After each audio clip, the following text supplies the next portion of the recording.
Hi, everybody, and welcome to the Arm Coach Podcast, episode number 11. What are you doing right? Because where you put your focus determines how well you'll do on any exercise or eating program. Today, we're going to talk all about focus, what it is, why it's important, where most of us put our focus, and how to change. Let's get started. What is focus and why is it so important? Well, focus is the intentional placement of your energy on something, your mental energy. It's where you pay attention. We think it's just something that happens automatically, but actually, we have a lot of say in how we do it. We're just not aware of it. So, when you're learning something new, you use a lot of focus, you use a lot of intentional thoughts. When you're trying to sculpt your arms or change the way you're eating, your focus more clearly on what you're doing. But often what I see is that you focus on what's wrong. You focus on what you don't want. So you set goals, you try to do something, you may do it partially right, and then you fail. But of course you fail because failing is part of learning. There's nothing going wrong here. But then you focus on the failure, and that's the big mistake. Remember how our thinking works. Something happens, we have a thought about it. That thought helps us create our emotional feeling, and the feeling is what drives us to take an action. So if you think, oh, darn it, I failed again, then you create the feeling, something maybe like hopelessness, and the action you take is to quit or to continue doing what you're doing, but with a really negative attitude and taking actions, but they feel really forced. Your goal is to move forward with ease. Now, where do most of us put our focus? We need to focus to reach our goals, right? And to take steps, and especially to make changes. We need great awareness to do this. When I speak to my clients each week during our calls, very intentionally, the first thing I ask them is, what's going well? What do you feel proud of? What are you doing right? Because when I don't ask them that question, most clients tell me all the things they did wrong. You unknowingly focus on what you don't want and what you do wrong, and you discount what you did right. This makes moving forward much harder. It's harder to stay on the road long enough to see results when you don't focus on what you don't want and on mistakes you make because you feel bad and then you want to quit, or you just take actions that don't help you, like eat a whole bag of chips. So where does this pattern come from? It comes from the way that your brain is wired for survival. Good things are experienced in your brain like Teflon, like the Teflon pan where nothing sticks when you cook. You think something and then you get a quick feeling, but that quick, good feeling fades away really quickly. We are wired to focus on what's not going well because it's meant to protect us from a potential threat. For example, if you're going through the graduation party season, you went to a party and you're at this party, but you're not hungry and the food is beautiful, but you're honestly not physically hungry. You check in with yourself and you didn't eat. That's a wonderful, big, major accomplishment of breaking a pattern of eating just because you were around food and doing it so quickly that we don't even notice. We noticed what we did really quickly. We feel proud really briefly, but then we go right back to thinking about all our mistakes. Another example is you had a really good week. You moved your body, you did your arm exercises, you planned your meals, and the food was ready and available and prepped. And on one day, you went to the movies and you unconsciously finished a giant container of popcorn without a lot of awareness. And when I ask that client how her week went, she'll focus on what went wrong and discount all the good things that she did. So the bad things to us, to our brains, are like Velcro. They stick in our brain. They stick easily. We're trained through millions of years to look for threats, for problems, because our survival used to depend on us being so aware and so vigilant and ready to run or defend ourselves in a moment. That's why our brain does that. The good thoughts and the good feelings that we experience float away quickly, like Teflon, and the negative stuff stays with us. Now, we don't have giant threats anymore. Thank goodness, right? We are our biggest threat in life. But we habitually say things like this. How was your weekend? Well, it was okay, but I overate some dessert. And when my clients tell me this, it sounds so emotional and so awful to them. I could tell that they feel terrible, like they murdered someone, right? Something really awful. And I guide them back to what went well in their week, because I know it's too easy for them to focus on what did not go well. You tend to stay stuck in your problem, and you've been thinking this way for so long that it's hard to even see that you're doing it. Now, if you were my client, you might continue thinking this way, and you might think something like, well, I messed up, and now everything is just down the drain. All my hard work has gone. I'm starting over again. When you think this way, it's all down the drain. I'm starting all over again. The feelings that you create, again, are hopelessness. And that is so uncomfortable that if you're an emotional eater, like most of us are, you may be so uncomfortable that you're going to be driven to overeat, again, to get away from the feeling. Can you see how this focus on the small mistakes that you make, which I would like you to think of as small learning points that you make, are going to make things harder for you? So what should you put your focus on? You need to put your focus on what's going well, on what you want and what you're doing right, even if it's tiny. If you put your intentional focus on what you're doing right, you're going to create feelings like excitement, hopefulness, confidence, optimism. These emotions, they're going to carry you through to the decisions that you make, the actions you take. And when you do that over and over again, you're going to get the results that you really want. Now, you may be worried that thinking this way and focusing on the good will feel fake, because you may be thinking, but everything I do is not good. Everything I do is not right.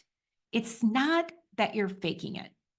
It's more that you're choosing where you want your attention to go. When you do something you wish you hadn't done, I don't want you to ignore it. I don't want you to bury your head in the sand or totally dismiss it and pretend it never happened. I want you to learn from it, but I want you to learn from it in an unemotional, no drama, just the facts way. So here's an example of how that works. Let's say you skipped your arm exercises. You ask yourself, well, why did I do that? I wonder what happened. Play detective here. What do you wish you could do if you had an instant replay? What's your lesson? And then move on. Forgive yourself, no Velcro here. And then go right back to focus on what you did right instead of, I did these things well, but I also did this. I want you to think in reverse. Acknowledge your slip, but then focus on what went well. I slipped a little bit here, but look at all the great stuff I'm doing. Bringing your focus back to what you're doing right. It's really essential to staying on the path to sculpted arms. So how can you retrain yourself to bring your focus back to what's going well and what you're doing right? Well, first, there are questions that you can ask yourself at the end of each day. That's going to help you stay focused on what you want. Questions like, what did I do well today? What do I feel proud of? What am I excited about? And then, what have I been challenged with? How can I do better next time? Notice how much better the phrase challenged with sounds than what did I fail at? And then compassionately allow yourself to move on. So what's going well is the big intentional focus. Here's another thought about what we should focus on. You need to take the bulk of your focus off of your end goal and put it on your process. Remember that we talked about setting an end goal and really visualizing how you want things to go, where you want to be when you reach your goals, how you want to feel, what you want it to look like, how your day will be. I still want you to do that. I want you to have a vision that you're working towards. But here's the truth. Your end goal takes time to reach. And it's easy to get stuck with the daily things of life and to feel like that end goal is a long, long way to get there. But the process, which is the day in, day out steps that you're going to take, that's what's going to get you there. And if you do the process, if you take those steps day in and day out, you will get to the end goal without worrying about it. So remember, the process is three main things: how you exercise and eat, how you manage your mind, how you take care of yourself. So if you're focusing every day on these three ongoing processes, I want you to find ways to love them. I want you to look at yourself and the actions that you take without judgment. You're not giving yourself a grade every day. Just be curious about what you're doing and why you're doing it, and appreciate every single step you take in the right direction. And appreciate every single thing you learn when you make a mistake. Those mistakes are valuable if you don't use them to beat yourself up or to derail you or to have an excuse to stop. If you make your focus on the positive, this keeps your mood mostly positive. Remember, nobody's goal is to be happy all the time, every day. If your mood is mostly positive, you're going to stay focused to create that positive mood, and then it's going to be so much easier for you to take positive actions. And eventually, your focus on the things that you're doing well and the things that are going well is going to become your new habit. And that habit is what will get you where you want to go. Not only will you get where you want to go, right? Get you to sculpted arms, but this is the important thing. The journey there is going to feel so much better than if you continue to focus on what went wrong, what you didn't do, and how you failed. And if the journey doesn't feel good, the end result's not going to feel good if you even get there. So your goal to get sculpted arms, but to feel good along the way. Now, sometimes you may think that you've lost your focus. Maybe you feel uninspired or unmotivated. It's hard for you to narrow in, to zero in on what you want and what's going well. Then it's up to you to make an adjustment, to ask yourself questions, but they have to be the right questions. It's not going to be helpful if you ask yourself constantly, why can't I do this? What's wrong with me? Why can't I get it? Everyone else gets it but me. What's my problem? Clearly, when I'm saying that, you can hear how negative and harsh that sounds. That's not going to motivate me to do what's right. But if you ask questions like, how can I do this? Instead of why can't I do this? How can I do this? How can I do this and make it easier? What can I focus on that will make me feel better? How can I make the whole journey lighter? Then your brain is going to search for those answers. And those answers will help you keep taking steps to where you want to go.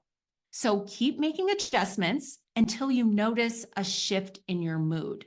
Now remember, we're talking about changing this habit of focusing on something negative. Remember that habits don't have to just be what you do. It's not just actions, but there are habits of thought that we slip into very easily and habits of feeling. And if your focus keeps going back to the negative, just know that it's just happening because that's what you've practiced, probably for a pretty long time. That's all it means. And what you need to do is keep noticing what you're doing and shifting back your focus to what you're doing right.